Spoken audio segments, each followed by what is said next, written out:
പ്രമേഹം, രക്തസമ്മർദ്ദം പോലുള്ള ജീവിതശൈലി രോഗങ്ങൾ ഉള്ളവർ എന്തൊക്കെ മുൻകരുതലുകളാണ് ഈ ഒരു അവസ്ഥയിൽ സ്വീകരിക്കേണ്ടത്? അതും വളരെ പ്രധാനപ്പെട്ട ഒരു കാര്യമാണ്. കാരണം പലപ്പോഴും ഇതര രോഗങ്ങൾ നമ്മൾ അവഗണിക്കും. നമ്മൾ ഈ ഉഷ്ണത്തിന്റെ തീവ്രതയെക്കുറിച്ച് മാത്രം സംസാരിക്കുമ്പോൾ ജീവിതശൈലി രോഗങ്ങൾ പലപ്പോഴും നമ്മൾ അവഗണിച്ചു പോകും. നാം ഒരു കാര്യം മനസ്സിലാക്കേണ്ടത്, ഈ പറയുന്ന ഉഷ്ണത്തിനെ തുടർന്നുള്ള പ്രശ്നങ്ങൾ ഏറ്റവും ഗുരുതരമാകുന്ന ചില പ്രത്യേക വിഭാഗങ്ങളുണ്ട്. ഒന്ന്, ചെറിയ കുട്ടികൾ. രണ്ട്, ചെറിയ കുട്ടികൾ ഇപ്പൊ ക്രിക്കറ്റൊക്കെ കളിക്കാൻ പോയിട്ട് നമുക്കറിയാമല്ലോ, അവർ അകത്ത് കയറത്തില്ല. അപ്പോ അവർക്ക് പ്രത്യേക പരിരക്ഷ ആവശ്യമുണ്ട്. അവര് ഉച്ചവെയിലത്തൊക്കെ പോയി പന്ത് കളിക്കുകയും അതുപോലെ ഈ കാര്യങ്ങളൊക്കെ അവഗണിക്കുകയൊക്കെ ചെയ്യുന്നതുകൊണ്ട് കുട്ടികൾക്ക് പ്രത്യേക പരിഗണന ആവശ്യമുണ്ട്. അതുപോലെ തന്നെയാണ് മുതിർന്ന പൗരന്മാർ, ഒറ്റയ്ക്ക് താമസിക്കുന്നവർ, ഗർഭിണികൾ, അതുപോലെ ജീവിതശൈലി രോഗങ്ങളുള്ളവർ. ഇപ്പോ ഹൃദ്രോഗത്തിനുള്ള സാധ്യത ഉഷ്ണ സമയത്ത് തീർച്ചയായിട്ടും കൂടുതലാണ്. ഇത് രക്തം കൂടുതലും സ്കിന്നിലേക്ക് പോകുന്നത് കൊണ്ട് ഹൃദയത്തിലേക്കുള്ള രക്തം കുറയുവാനും ഹൃദ്രോഗ സാധ്യത കൂടുവാനും സാധ്യതയുണ്ട്. അതുപോലെ പ്രമേഹം, രക്താതിമർദ്ദം തുടങ്ങിയവയുള്ളവർക്ക് കോംപ്ലിക്കേഷൻസിലേക്ക് നീങ്ങാനുള്ള സാധ്യതയുണ്ട്. അതുകൊണ്ട് ഈ ഉഷ്ണ സമയത്ത്, എല്ലാ സമയത്തും നിയന്ത്രണത്തിലായിരിക്കണം, എന്നാൽ പോലും ഉഷ്ണ സമയത്ത് നമ്മൾ വളരെ പ്രത്യേകിച്ച് ശ്രദ്ധിക്കണം. മാത്രമല്ല, ഇനിയിപ്പോ 3:30 ഡോക്ടർ ബിജു അതിനെക്കുറിച്ച് സംസാരിക്കുന്നുണ്ട്.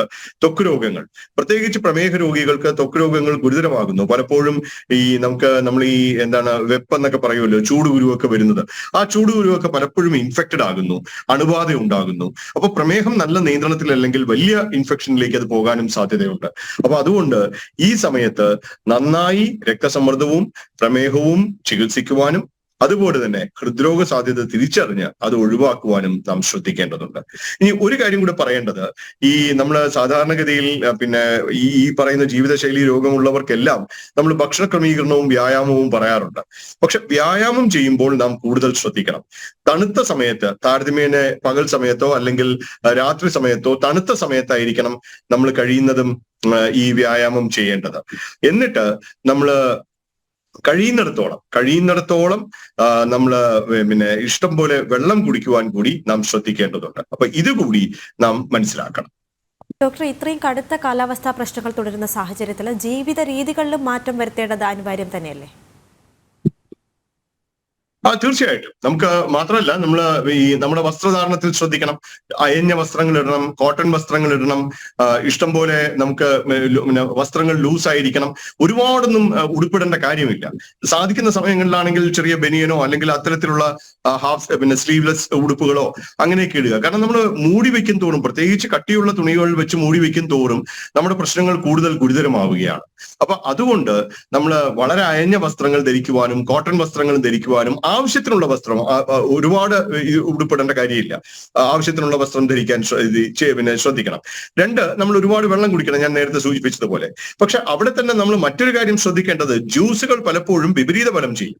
കാരണം ഒരുപാട് പേര് ജ്യൂസ് എടുക്കും, ജ്യൂസിൽ പലപ്പോഴും ഒരുപാട് മധുരമിട്ടെടുക്കും. മധുരത്തിന്റെ ആവശ്യമില്ല, അത് നമ്മൾ മനസ്സിലാക്കണം. ചൂട് കൂടുമ്പോൾ മധുരം കുടിക്കണമെന്നില്ല.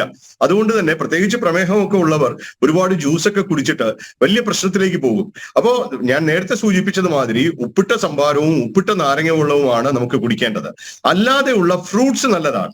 പ്രത്യേകിച്ച് പ്രമേഹം ഇല്ലാത്തവർ ഫ്രൂട്ട്സ് ഉപയോഗിക്കുക, അതും ഇടനേരങ്ങളിൽ ഉപയോഗിക്കുക. പ്രമേഹം ഉള്ളവരാണെങ്കിൽ മധുരം കുറഞ്ഞ ആപ്പിൾ, ഓറഞ്ച്, സബർജില്ലി, പേരയ്ക്ക തുടങ്ങിയ ഫ്രൂട്ട്സ് ഉപയോഗിക്കുക. പക്ഷെ അവിടെയും ഫ്രൂട്ട് ജ്യൂസ് ഒഴിവാക്കുന്നത് തന്നെയാണ് നല്ലത്. അപ്പം ധാരാളം പോഷകമുള്ള ഭക്ഷണം, പ്രോട്ടീൻ ഭക്ഷണം, അത്തരത്തിലുള്ള ഭക്ഷണം എടുക്കുക. ഒരുപാട് കഴിക്കാതിരിക്കുക, മിതമായി കഴിക്കുക, ധാരാളം വെള്ളം കുടിക്കുക. മറ്റൊരു കാര്യം നമ്മൾ ശ്രദ്ധിക്കേണ്ടത്, പ്രത്യേകിച്ച് നമ്മൾ പുറത്തുനിന്നൊക്കെ ഈ ജ്യൂസും അല്ലെങ്കിൽ ഈ എന്തെങ്കിലുമൊക്കെ കലക്കിയ സാധനങ്ങളൊക്കെ വാങ്ങിച്ചു കഴിക്കുമ്പോൾ ഈ വെള്ളത്തിന്റെ ഒരു പ്രശ്നമുണ്ട്. കാരണം പലയിടത്തും ജലദൗർലഭ്യമുണ്ട്, കിട്ടുന്ന ജലം ഒരുപക്ഷെ ശുദ്ധമായിരിക്കില്ല. അതുകൊണ്ട് ശുദ്ധജലമാണ് എന്ന് ഉറപ്പുവരുത്തേണ്ടത് വളരെ പ്രധാനമാണ്. കാരണം വളരെ പാരഡോക്സിക്കൽ എന്ന് പറഞ്ഞാൽ നമ്മൾ വിചാരിക്കാത്ത രീതിയിൽ ഈ ഉദര രോഗങ്ങളും ചൂട് സമയത്ത് കൂടുതലാണ്. സാധാരണ ഈ ഉദര രോഗങ്ങൾ ഈ മഴയൊക്കെ വരുമ്പോഴാണ് ഈ ജലം മലിനമായി ഉദര രോഗങ്ങൾ ഉണ്ടാകുന്നത്.